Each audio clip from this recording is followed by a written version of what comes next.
Thanks, Eric. I'm going to keep this as a brief update. Thanks for having us back again this year. I know you've followed the company closely for a long time.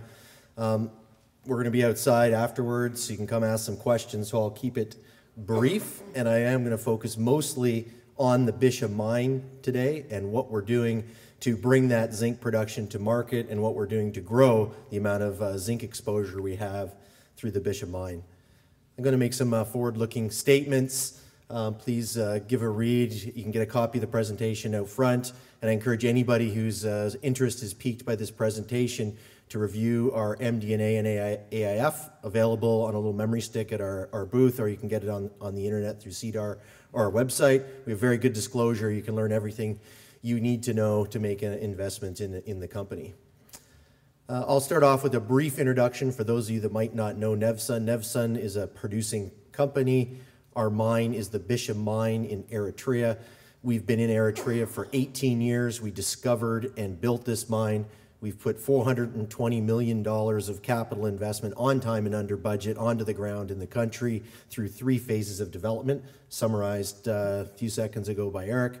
We're now entering a new phase of the mine, which is the bringing in the zinc into production. However, we do continue to produce copper concentrate, albeit in lesser volumes than the past, to supplement and diversify the revenues of the company going forward. So 2016 is a transition year where we will be producing both copper concentrate from Supergene, and then in the middle of the year, switching over to add the zinc production. The first half of the year, we're forecasting about 40 to 50 million pounds of copper and concentrate at about $1.30 C1 cash cost. Very similar cost and production rate to most of 2015, where we produced 136 million pounds of copper. That generated $120 million in cash from operations, earned $23 million for our shareholders, of which we chipped 32 million of that back to the shareholders through our quite aggressive dividends program. So you do get paid to hold the stock. As a Canadian shareholder, the dividend is paid in US dollars, so you get a little extra bump on it to reflect the current exchange rate. The company has also built up quite a significant amount of cash, with $434 million of cash with no debt on the balance sheet. Middle of the year, to the topic du jour, we'll be turning on our zinc flotation plant, which will add a new product to our revenue stream, forecasting 70 to 100 million pounds of zinc in concentrate once that's up and running. There will be a period of pre-commercial production, so we will be capitalizing some of the production as we ramp up that plant, but we'll expect by the end of Q3 we'll be in commercial production again and cranking out revenues and operating cash flow. We had a little extra bonus this year. While we mined those earlier phases of the mine, we'd stockpiled a bunch of fairly exotic transition ores between the oxide gold and the supergene. A lot of those materials are still lying around in various stockpiles around the place. We didn't have the capabilities to blend or ship those materials until mid last year, when we brought in a portable screening and some other equipment, and we've been making consistent lots of this material over the last few months. And when the guys came back with their budget, we were pleased to see that they'd managed to cobble together about 80 to 100,000 ounces of gold equivalent revenue generating material, which will be direct shipping out of Eritrea in lots through the course of 2016, which will give us a nice little juice of operating cash flow to supplement the base metals, particularly with the precious metal prices going where they're going. That's really what the company's at today. We are well covered by the street. We're currently in a little higher than when this slide was created, closer to 900 million Canadian in market cap, with cash somewhere around, depending on the exchange rate, 600 million in cash. We have big institutional shareholders. We were funded in development by BlackRock, Vanguard, and Franklin Templeton, who remain very strong holders of the stock and are supportive of management's way of executing on Bishop and growing the company in the future. So to zinc, I'm sure a lot of you have heard through various sources about the pending supply shortage of zinc. I don't really have a strong opinion on that. The supply-demand balance of any of these metals is sort of balances on a knife edge. And I've been hearing, through the various closures that have been happening in the zinc market, that a bunch of supply is coming off. We lost Century and Lachine last year shipped their last concentrates, taking a big chunk of production out of the zinc market. But the economies have cooled a little bit, and so far there's been no real response in the zinc price, and it has basically traded down very similar to copper over the last year. So we, as we've been preparing for our zinc production, have been just trying to make the marketing decision, how do we sell our product? And to date, we've decided through the advice of people that are deep in the zinc market that we should not be committing any of our forward production because there really is a tightness occurring in the zinc market.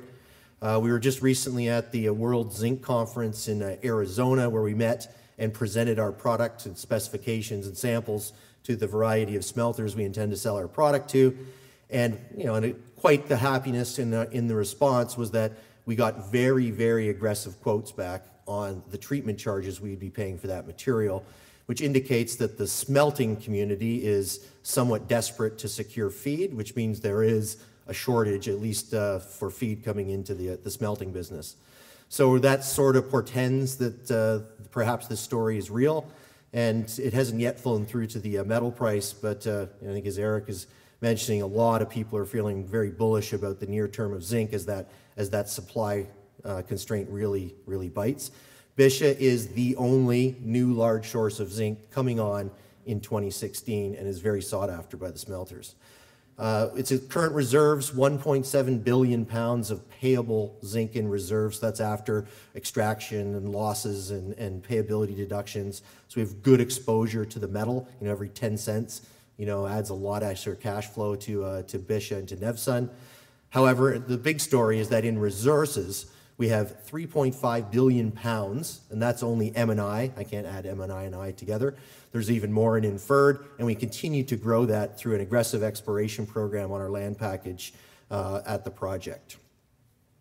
Just a couple pictures of our zinc plant. The zinc plant is built this time by Autotech out of Scandinavia and by Senate, the same contractor that built the earlier stages of the project.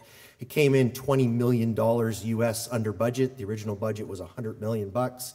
Looks like it's going to come in somewhere around $80 million.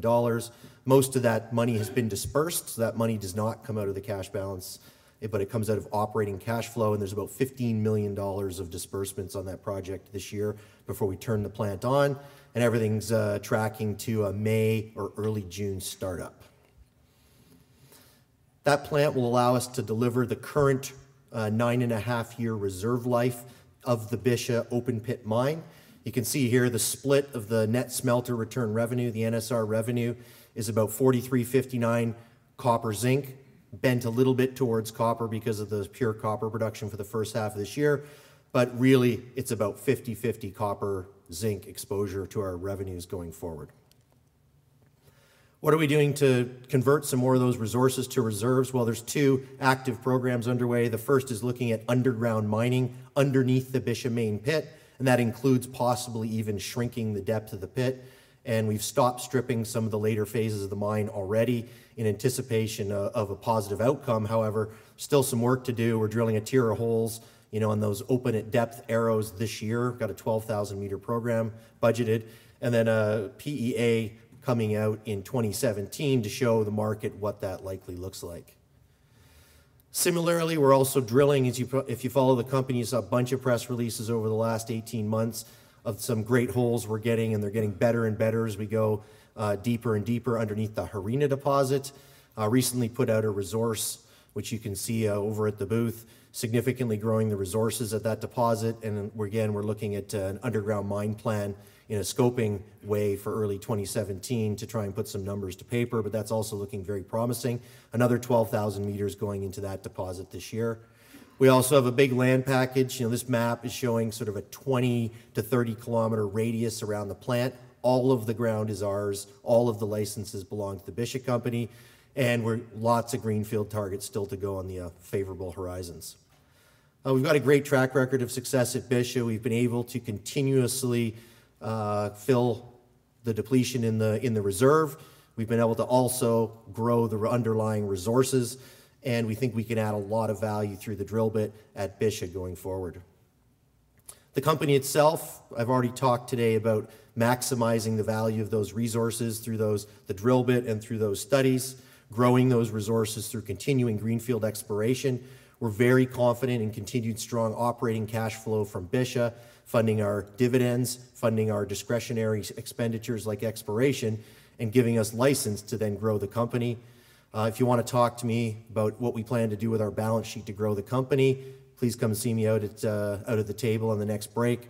But we're on the hunt for other assets where we can take our management philosophy of fiscal discipline and deliver more earnings and cash flow for our shareholders. I'll wrap it up there, and hopefully I'll see some of you out at the table on the break. Cheers.